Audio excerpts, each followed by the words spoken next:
menyudahi. Kita ingin menyudahi dinasti Jokowi yang sangat rakus, serakah terhadap kekuasaan. Karena dia dengan sengaja memanfaatkan kekuasaannya untuk membuat, karena gagal 3 periode, maka anaknya lah sebagai penggantinya menjadi wakil presiden dengan cara apa? Berkomplot. Assalamualaikum warahmatullahi wabarakatuh. Balik lagi teman-teman di channel Kajian Online. Apa kabarnya nih? Semoga selalu sehat dan juga diberikan kelancaran ya dalam semua aktivitasnya. Teman-teman, kalau misalnya ada orang yang mengatakan secara lantang, mari kita turunkan presiden, mari kita gulingkan wakil presiden. Kira-kira pendapat kalian seperti apa? Apakah itu sudah masuk makar, sebuah pemberontakan, atau teman-teman ya sudah dibilang melanggar hukum? Dan hal ini rupanya terjadi teman-teman. Bukan saja di era Pak Prabowo, tapi ya omongan-omongan memakzulkan, menggulingkan. Ini sudah terjadi sejak era presiden sebelumnya. Bahkan teman-teman di era Pak Jokowi juga sangat banyak orang-orang yang ingin menggulingkan Pak Jokowi. Tapi alhamdulillah berkat pertolongan Allah dan juga ini kepercayaan rakyat, Pak Jokowi bisa menjalankan amanahnya sebanyak 2 periode atau 10 tahun. Nah, berganti sekarang ke Pak Prabowo dan juga Wapres Gibran. Di sini mereka tentu tidak menyerah. Kini bukan hanya Pak Jokowi tapi juga Mas Gibran yang jadi target utama. Bahkan Rismon teman-teman dengan secara tegas menuntut wakil presiden digulingkan. Kan ini adalah sebuah bentuk makar yang nyata. Jadi saya agak heran juga. Kenapa orang yang sering mengatakan, ayo makzulkan, ayo gulingkan, ayo turunkan, itu kan melanggar undang-undang. Pak Jokowi, baik itu Pak Prabowo ataupun Mas Gibran, ini kan dipilih oleh rakyat melalui mekanisme yang sudah diatur undang-undang, yaitu lewat pemilihan presiden. Dan mereka memenangkan 58% suara. Berarti mayoritas rakyat ini memilih Prabowo dan juga Gibran untuk memimpin Indonesia, bukan memilih Rismon atau ya Roy CS untuk mengacak-ngacak yang sudah ada. Nah, kalau misalnya memang ini Rismon berani, lawan saja, maju jadi capres, lawan ini Gibran. Kalau misalnya Anda gentleman. Nah, hari ini kita bakal melihat bagaimana tuntutan-tuntutan Rismon untuk menurunkan, menggulingkan wakil presiden yang sah, yang dipilih melalui mekanisme yang sah di Indonesia, yaitu Pilpres. Nah, teman-teman, kita bakal tengok, kita bakal lihat, dan nanti kita bakal komentari kegilaan seperti apa yang akan ditunjukkan oleh Rismon. Yuk teman-teman, simak video selengkapnya. Penyidik Polda Metro Jaya kembali menjadwalkan pemeriksaan terhadap Rismon Sianipar terkait dugaan ijazah palsu Presiden Joko Widodo. Pemeriksaan ini dilakukan setelah sebelumnya Rismon absen pada pemanggilan pekan lalu. Setelah mangkir pada pekan lalu, hari ini Rismon Sianipar memenuhi panggilan Polda Metro Jaya. Rismon dipanggil untuk memberikan klarifikasi sebagai terlapor terkait peristiwa yang terjadi pada 26 Maret 2025 di kawasan Jakarta Selatan. Selain Rismon Sianipar, penyidik juga memeriksa Roy Suryo. Sebelumnya, Presiden ke-7 Republik Indonesia Joko Widodo menempuh langkah hukum dengan membuat laporan ke Polda Metro Jaya pada 30 April lalu. Jokowi mengaku merasa dirugikan. Hingga kini, lebih dari 29 saksi telah diperiksa termasuk saksi ahli dan pihak terkait lainnya.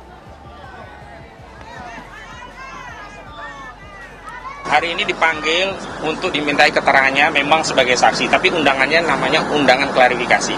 Dan memang untuk siapa yang terlapor, dari sejak pemeriksaan Pak Roy Suryo klien kami sebelumnya termasuk Dr. Tifa, itu tidak pernah diterangkan siapa yang terlapor, hanya secara formil ya, penyidik menyatakan terlapor masih dalam penyelidikan. Menyudahi. Kita ingin menyudahi dinasti Jokowi yang sangat rakus, serakah terhadap kekuasaan. Karena dia dengan sengaja memanfaatkan kekuasaannya untuk membuat, karena gagal 3 periode, maka anaknya lah sebagai penggantinya menjadi wakil presiden dengan cara apa? Berkomplot, pemufakatan jahat antara KPU, Mahkamah Konstitusi, dan Ditjendikdasmen.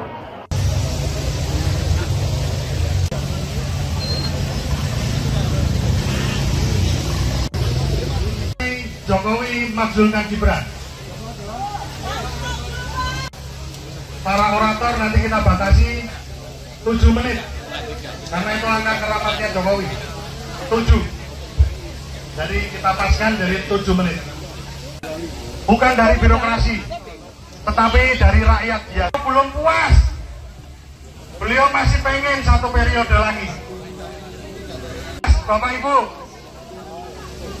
namanya siapa Bapak Ibu? Namanya siapa? Namanya siapa? Nama aslinya? Nama aslinya? Yang keras Bapak Ibu. Itu yang harus kita maksudkan. Siapa yang harus kita maksudkan? Siapa yang harus kita maksudkan? Sekolahnya SD, SMP. Katanya lulus SMA. SMA di Singapura itu 4 tahun Bapak Ibu, sampai bahkan 6 tahun. Tapi dia hanya 2 tahun kemudian pindah ke Australia. Kemudian dari Departemen Pendidikan mengeluarkan surat keterangan yang hanya sekali itu saja. Apakah mau Bapak Ibu dipimpin oleh pemimpin seperti itu? Nanti tolong, kalau saya teriak siapa yang dimaksudkan, yang kencang Bapak Ibu. Siapa yang diadili? Siapa yang diadili? Siapa yang dimaksudkan? Siapa yang dimaksudkan? Siapa yang dimaksudkan? Acara hari ini Bapak Ibu tidak berhenti pada hari ini saja. Kita berdoa dulu. Saya akan mengambil jatah saya yang 7 menit. Rahim. Asyhadu an la ilaha illallah Muhammad. Akan memakzulkan orang yang bernama Gibran. Kami mohon padamu ya Allah, mudahkanlah jalan itu. Satukanlah hati kami antara mulai dengan pantun. Daun semua yang hadir, luruskan niat kita ini. Semua kita berjuang. Negeri ini pernah cacat dari orang Solo. Maka warga Solo dan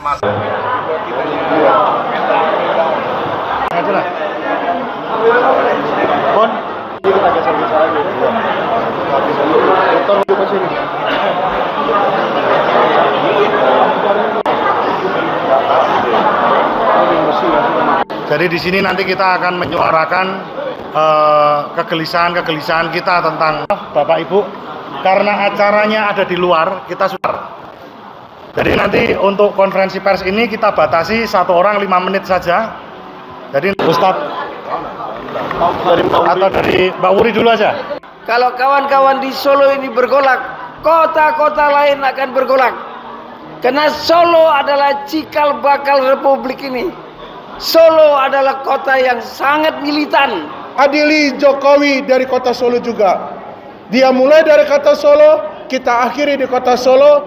Pasukan semut kita akan semakin banyak untuk melawan mereka yang mereka merasa menjadi gajah-gajah di republik ini. Terima kasih. Kenapa kita ingin menyudahi? Kita ingin menyudahi dinasti Jokowi yang sangat rakus, serakah terhadap kekuasaan. Karena dia dengan sengaja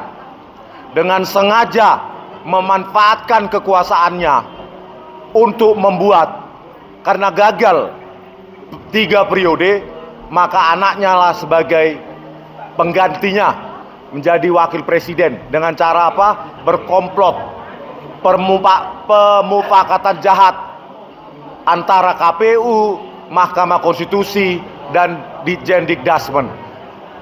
Kami telah mengunjungi Ditjendikdasmen, bahwa memang benar, tidak bisa dibantah lagi bahwa Gibran tidak pernah lulus SMA dan tidak punya ijazah SMA, dan rapot SMA hanya 1 tahun. Itu melanggar undang-undang kita, Undang-Undang Pemilu nomor 7 tahun 2017. Ya. Sifat dari Gibran tentu mewarisi bapaknya. Apa itu? Di samping membuat kita melarat, hutang menggunung, yang paling penting dan menjadi perhatian saya adalah penegakan hukum yang hancur-hancuran, bobrok. Kepolisian hanya dipakai untuk kaki tangan kekuasaan.